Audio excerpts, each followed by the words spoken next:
Hello, everyone. I'm Mr. Elite.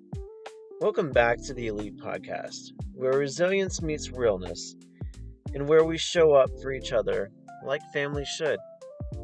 This week, I had the privilege of sitting down with someone I deeply respect, Dave Suszko. Our conversation was raw, uplifting, and real, and it reminded me of something I felt in my bones for a long time. We were never meant to do life alone. Whether you're chasing a dream, leaving the military, starting fresh, or just trying to breathe again, your tribe matters. The people who reflect your values, sharpen your mind, and protect your peace, those people, that's your fire team. That's your crew. That is your tribe. So as you listen, I hope you hear not just two dudes talking, but two men who believe in belonging, healing, and building forward together. Let's dive in.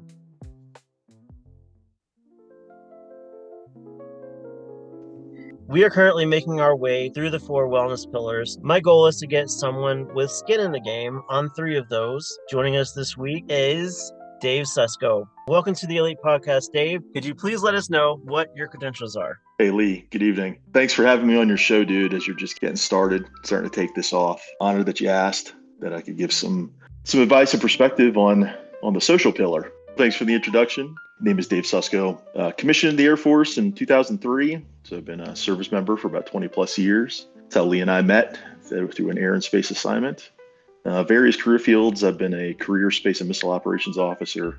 That probably sounds really crazy and Gucci maybe to some of your listeners, but I've had a career in national defense. Some exciting things that I've done in the service is teaching and instructing, both from military assignments and also as a professor. I taught officer candidates for an assignment, which was pretty rewarding. I've also got a podcast and a book that I'm working on with another gentleman who I've had some service time with about, let's say, the study and observations of human beings interacting together and just kind of looking at it from a fresh perspective. I've had some unique experiences outside the service as well that I think kind of lend itself to some of the things we're going to talk about today. Again, Lee, thanks for having me. Absolutely. I feel kind of silly not announcing that this was about social wellness, but here we are. This is the reason that I brought you on, is because of that experience that you have studying human beings and just conversing with you about that on previous occasions. So what does social wellness mean to you on a personal level? See, you're hitting on some important pillars that the strength of those pillars are going to certainly be the sum of overall wellness of any individual. The social piece, we are social animals. Like, we cannot do life alone. Like, we've got to lean on people for various strengths. We lean on people for socialization. We exchange information together. We eat and break bread together. We hunt together. We work together.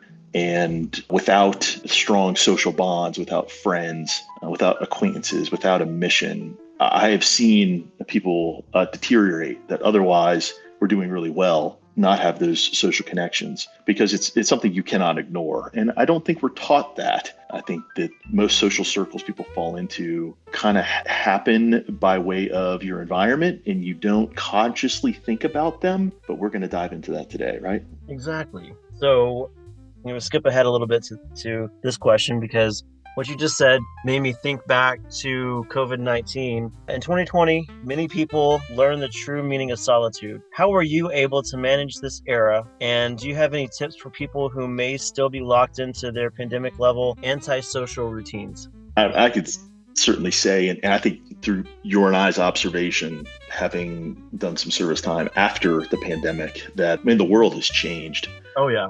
And the socialization skills that we had, I think, pre-COVID into now, we still lean so heavy on technology. We lean heavy on the Zoom meetings or texting, that we're not having a lot of face-to-face time with each other anymore. It is a skill set. Like, if you're not doing it, you're not getting reps, right? You're not observing, you're not seeing people. As discussed, it's an important factor in a human being's life. What did I do through the pandemic? Dude, pandemic for me was tough. I was coming out of an assignment on the East Coast, which put me close to family because my family's out of the East Coast in Philadelphia. So I'm glad I had my family during that time. But dude, the East Coast was a full on lockdown. Like no one was going anywhere. And we still found ways to kind of like link up and get together. And I made a lot of meals during the pandemic that got people at least around a table to sit and talk about things. So I think those basic breaking bread with people was huge for me to feel some sense of grounding when everything else was very weird. Trying to find activities where everyone could get together as best as we could really went a long way then. And I think we really took for granted like what normal looked like when it all gets paused or taken away from you. I can't even say what we're living in now is normal. Right. Like, would you? I still think we're all like it's 2025, right? But it's really like 2020 season 5. Yeah. Absolutely. I mean, just you saying that though, when I think about the social pillar, I think about like creating your tribe, like who is in that tribe of yours. And that can also bring us back into question 3.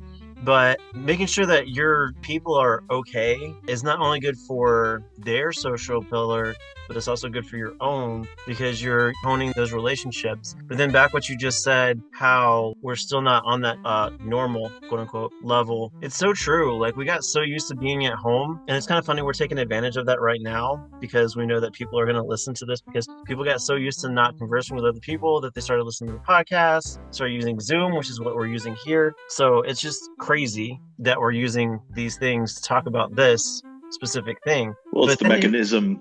I think it's yeah, the mechanism in which we're going to get out our message. But you and I have built bonds in class. You and I have built bonds, doing some pretty important work together. We have talked big ideas over meals. We've spent many long hours and even into the night, together because of what our job is required. Like, and I think we'll kind of get into that's how you build a tribe. oh yeah, it's who can you trust to carry the weight of whatever your goal is, whatever your mindset is into the future to make sure that you can live up to your goals. You've listened to previous episodes, but I created an acronym called SPUG, Salubrious Positivity Upholding Goals. Salubrious means in a healthy way. It's teamwork. And the only way that you can get there is telling your teammates, whoever they may be, whatever your goal is. A thing that I have noticed is when people do go out in society, they're a little bit crazier now than they were pre-pandemic. Like that's my thought. But I go out and I'm like, whoa, people like have unfiltered mouths and they just go balls to the wall talking all kinds of smack to people. So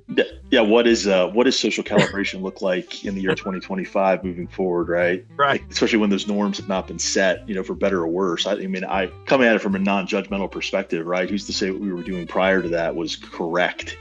Right. Yeah. I mean, if people are still getting together, I call that a win. That's absolutely true. So let's backtrack to what I was just talking about. You told me a couple weeks ago about the Dunbar layers. Someone inside your inner Dunbar layers hurts your well-being. How do you navigate it? So kind of 2 parts to this one. You and I got together and I shared with you a concept written by a gentleman who wrote a book called Friends, which I would just consider required reading, by a professor of sociology and psychology out of England, Dr. Dunbar. And he came up with this concept, and you and I are space geeks, right? So think about it in terms of orbits. Like you are the kind of the center of your life, as you should be, and not in a selfish way, but you're kind of the main character of your life, right?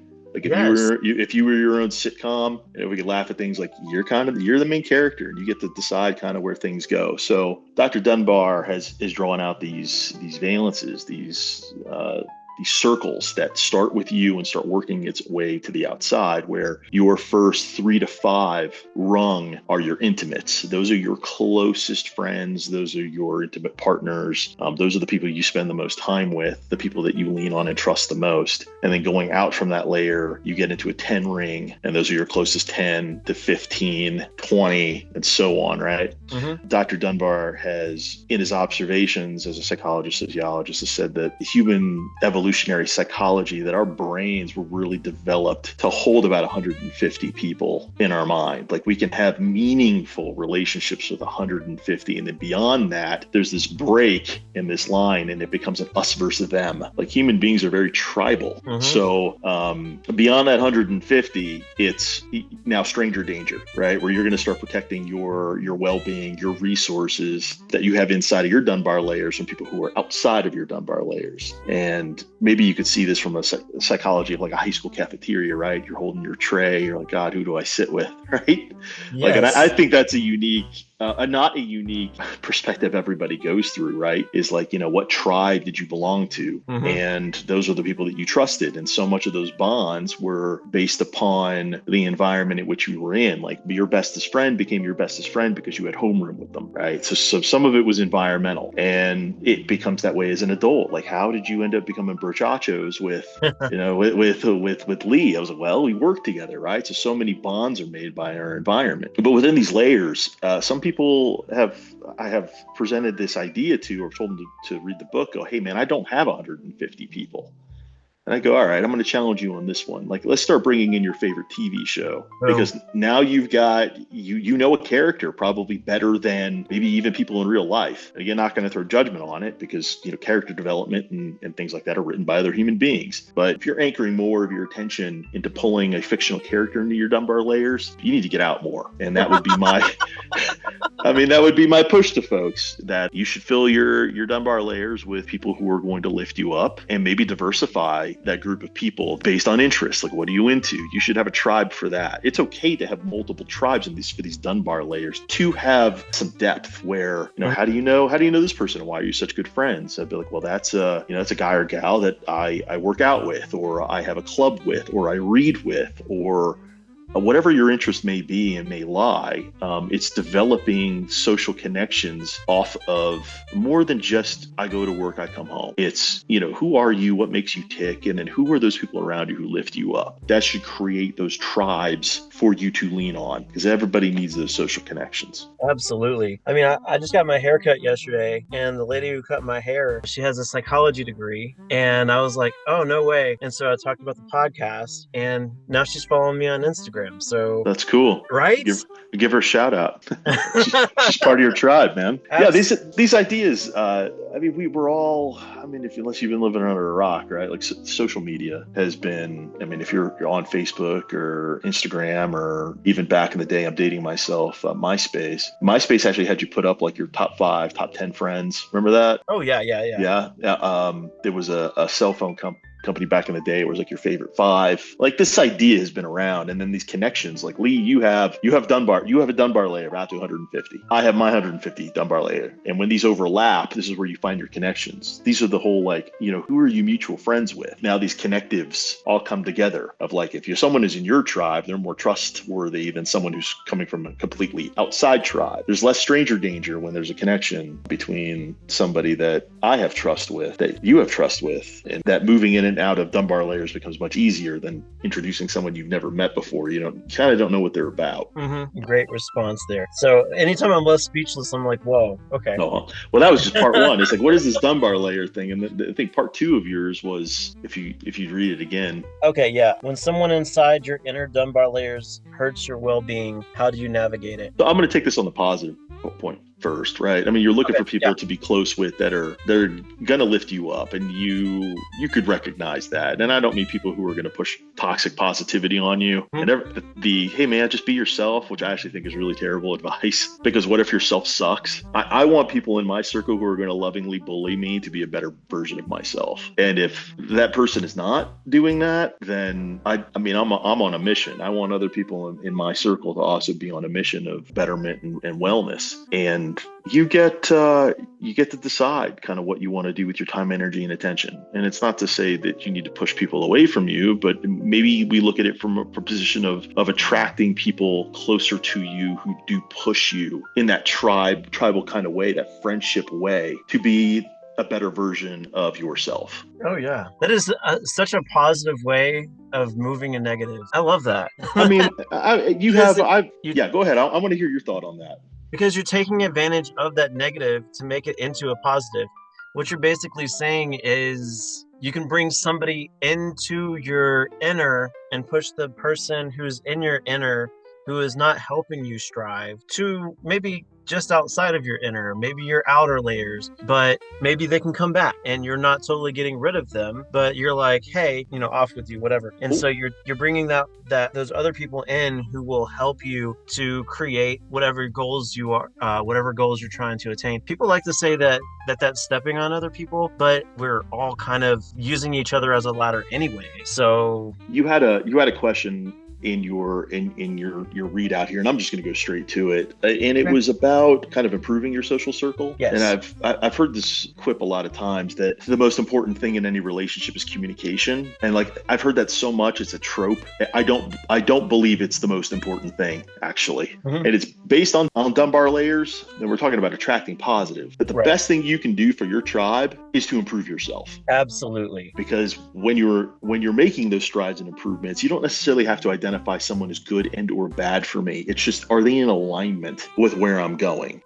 So yeah, I see what you're getting at. So I have a question later that says, this podcast is largely vectored toward individuals who are undergoing changes, i.e. transitioning from high school to college to the job market, military to retirement, whatever the case may be there. How do you maintain friendships over time, especially when life gets busy or people move? I think you just hit that by saying what you just said. We all grow in different ways, and it's whatever skill types the people in your inner circle have that help you to get to where it is that you're wanting to go. I've heard an analogy. I can't attribute this to anyone directly, but it was this breakout of trying to look at your life in the directions you're going, like a series of trains. Like you're getting on a trolley, or you're getting on it could be a bullet train, whatever vehicle you're in, there's going to be folks who go with you. And some people will be in the same cart as you from the beginning to the end. That's highly unlikely, but some people have had friendships that go on forever. Some people go, hey man, you're getting off here. Maybe I'll see you again, and then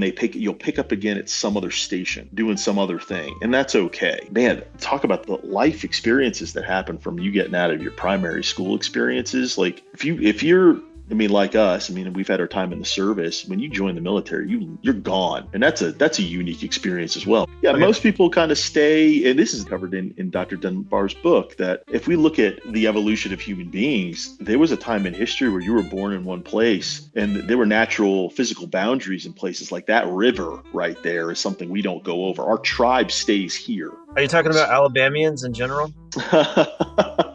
We're talking. Well, we've become a culture. Even it's like where you're from. What region you're from, what state you're from, what city are you from. And I find a lot of folks, if they do leave, kind of always go back to what's familiar. I think a lot of people in my tribe, just by way of, again, a lot of them are service members, have lived that experience with, you've broken bonds with the place in which you were born, and that is a modern problem in a modern experience. Let's push it even further to, like, we are no longer just a localized social network. We are a global social network. Exactly. Where at any given time, dude, we could be having this conversation an ocean apart. That is we've never experienced this in human life conditions before. That's pretty unique, but we still all have the hardware in conditioning of prehistoric men. Yep. Like we gathered around fires and we broke bread and you protected your tribe. And now we can have a tribe and make connections with people probably, any given time of day, anywhere. How do you navigate that? I do think it takes a little bit of thought. You have to be very intentional now about who it is that you're taking on this journey with. What is it? 8 billion people in the world now, something like that. So any 150 out of that 8 billion, just maddening. And you say inside the world, I'm sitting here like, I've seen people talk to people on the ISS, and that's out of this world. And then pretty soon we're going to have people on Mars and the moon. And and human beings, and we are still going to be this prehistoric animal that the brain can only handle 150 meaningful relationships. Exactly. He goes on to further say, like, man, that can't be true because I have like 1,000. I've had 1,000 social media contacts. Like, awesome. Those are on the outside, and you're not connecting with them again in a meaningful way. Dr. Dunbar goes on to say we could recognize about 5,000 faces. Like, that's incredible, but they're not your friends.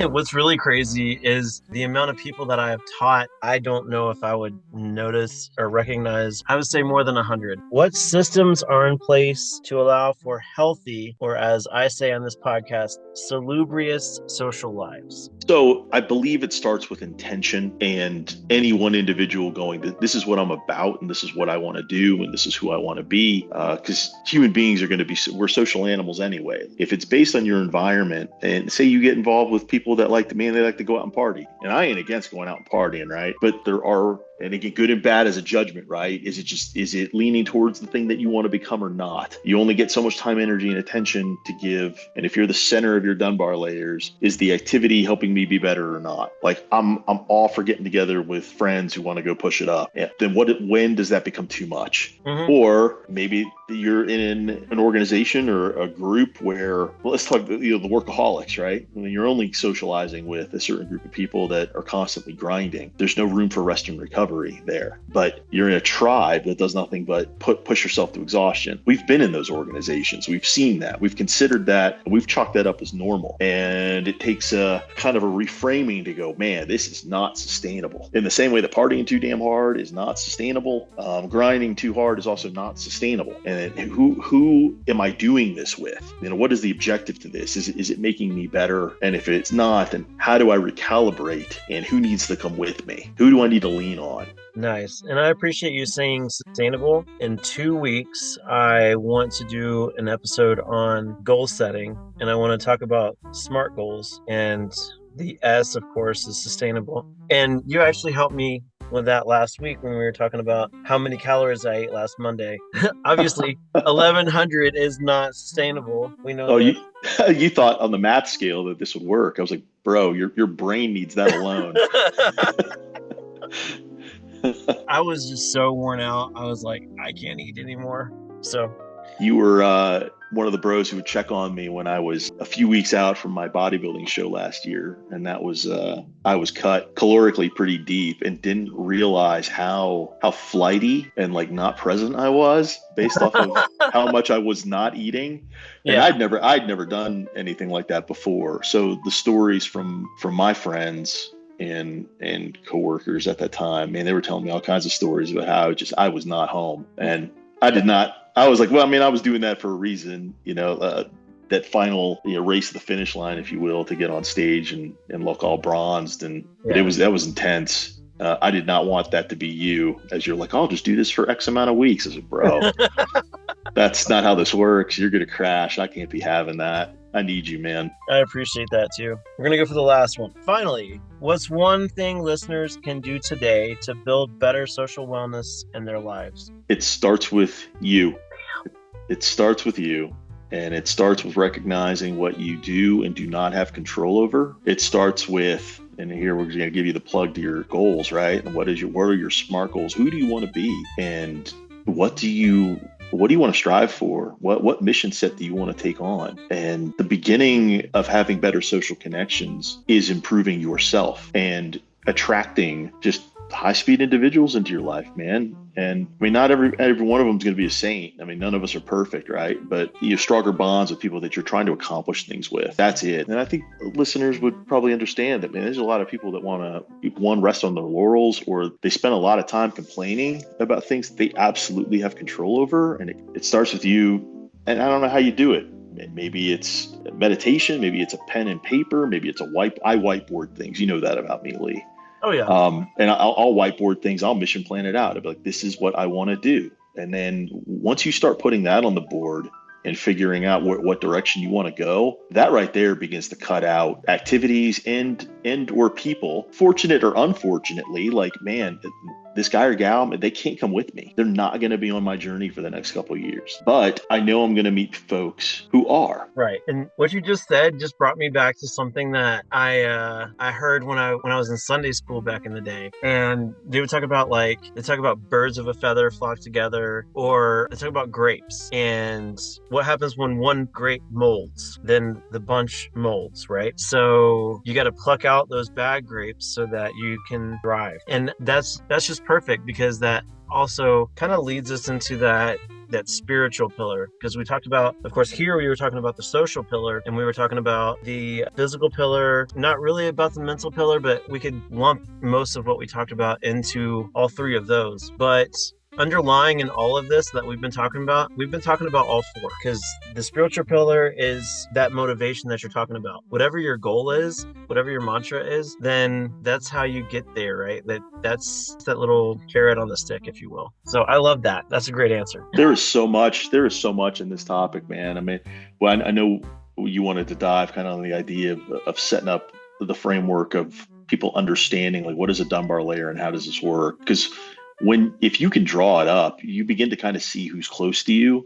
But how these bonds stay in motion is even more fascinating from an evolutionary psychology perspective. Of what I think people don't do enough of is break bread together. We don't sit down and meal together, because that's important, and everybody does that. But when you do it in isolation, you're not building bonds, right? Right. We don't bounce ideas off each other enough, and this is just collectively.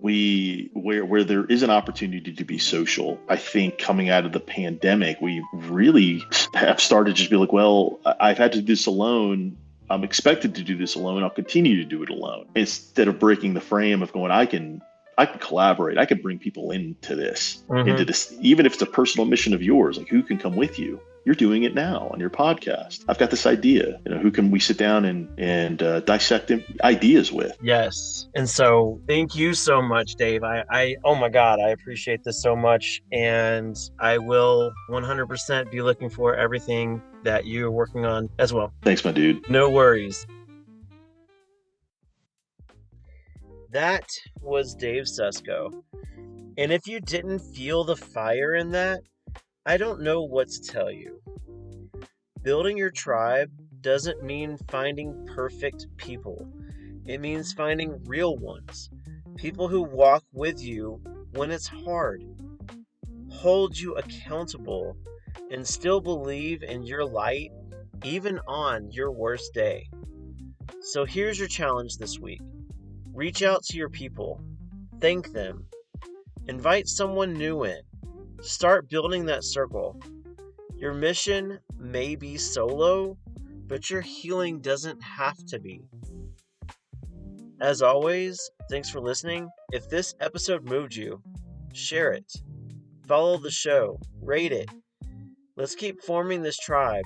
One voice, one story, one truth at a time. And again, if this moved you, aside from following the show, you can follow me on Instagram at _elite_podcast. Until next time, stay spug and elite.